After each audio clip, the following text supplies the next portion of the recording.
Rice. আমি এখানে 1 KG basmati চাল নিয়েছি। চাল ভালো করে বারবার ধুয়ে নেব জল পরিষ্কার না হওয়া পর্যন্ত। চাল ধোয়া হয়ে গেছে, 30 মিনিটের মতো ভিজিয়ে রেখে দেব। ফ্রাইড রাইস তৈরি করতে যে যে ভেজিটেবল গুলো নিয়েছি সেগুলি হলো বিন, ক্যাপসিকাম, গাজর ও মটরশুঁটি। সবগুলো ভেজিটেবল কেটে নেব।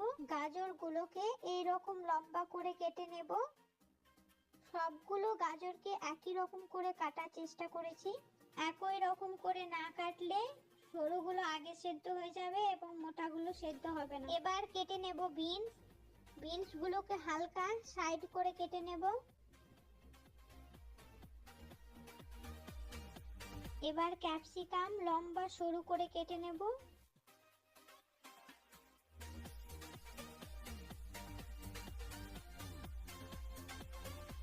মটরশুঁটি ছাড়িয়ে নেব। সবগুলো ভেজিটেবল কাটা হয়ে গেছে, পাশে রেখে দেব। এরপর ওভেনে জল সহ হাঁড়ি চাপিয়ে দেব। জলে দিয়ে দেব কয়েকটা লং, এলাচ, দারুচিনি। এবার দেব লেবুর রস। লেবুর রস দেওয়ার ফলে রাইসের রং সাদা হবে। আর দেব সাদা তেল। সাদা তেল দেওয়ার ফলে রাইস ঝরঝরে হবে। জল ফুটে যাওয়া পর্যন্ত অপেক্ষা করব। জল ফুটে গেছে, ভিজিয়ে রাখা চাল দিয়ে দেব। চাল দেওয়ার পর ঢাকা দিয়ে দেব।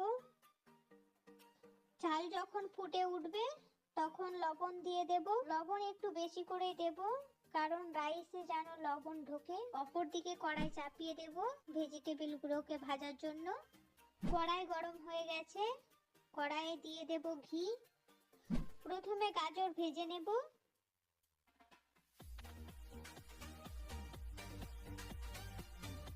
গাজর একটু সময় নিয়ে ভাজবো যেন গাজর সেদ্ধ হয়ে যায়। গাজর ভাজা হয়ে গেছে, তুলে নেব।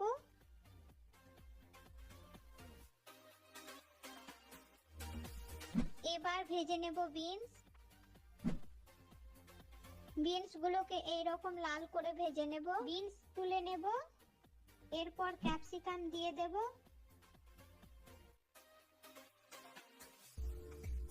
ক্যাপসিকাম ভাজা হয়ে গেছে, তুলে নেব।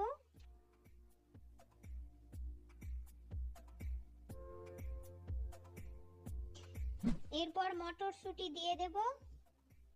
মটরশুঁটি বেশিক্ষণ ভাজবো না, সাথে সাথে তুলে নেব।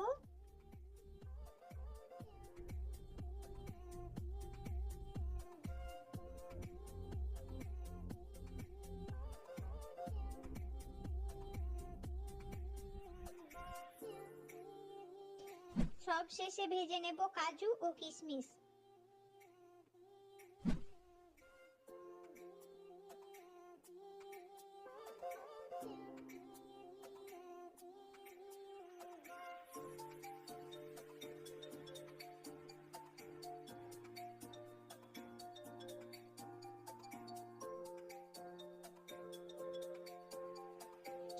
সবগুলো ভেজিটেবল ভাজা হয়ে গেছে, পাশে রেখে দেব। অপরদিকে চাল সেদ্ধ হয়ে গেছে। ফ্রাইড রাইস তৈরির জন্য চাল 90% সেদ্ধ করতে হবে, তাহলে রাইস ঝরঝরে হবে এবং খেতে ভালো হবে। রাইস থেকে ফ্যান ঝরিয়ে নেব। এরকম একটা নেটের পাত্রে কিছুটা রাইস তুলে নেব।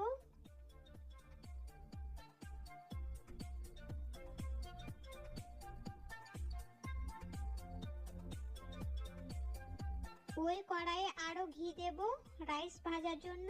রাইস 2 বারে ভাজবো, তাই প্রথমে কড়াইয়ে অর্ধেক রাইস দিয়ে দেব। তারপর দেব খুব সামান্য পরিমাণ লবণ ও 4 টি টেবিল স্পুন চিনি। খুব ভালোভাবে সবকিছুকে মিশিয়ে নেব। এরপর দেব ভেজে রাখা বিনস, ক্যাপসিকাম, গাজর, মটরশুঁটি, কিশমিশ ও কাজু।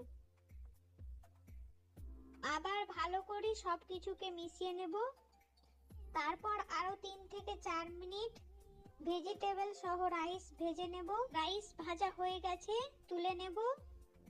বাকি রাইস ভাজার জন্য কড়াইয়ে আবার ঘি দিয়ে দেব। ঘি দেওয়ার পর বাকি রাইস দিয়ে দেব।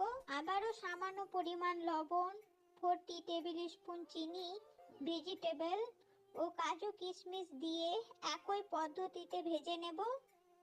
রাইস ভাজা হয়ে গেছে, তুলে নেব। ফ্রাইড রাইস তৈরি করা কমপ্লিট। ভিডিওটি ভালো লাগলে লাইক, শেয়ার, কমেন্ট করবেন এবং সাবস্ক্রাইব করে পাশে থাকবেন। সম্পূর্ণ ভিডিওটি দেখার জন্য ধন্যবাদ।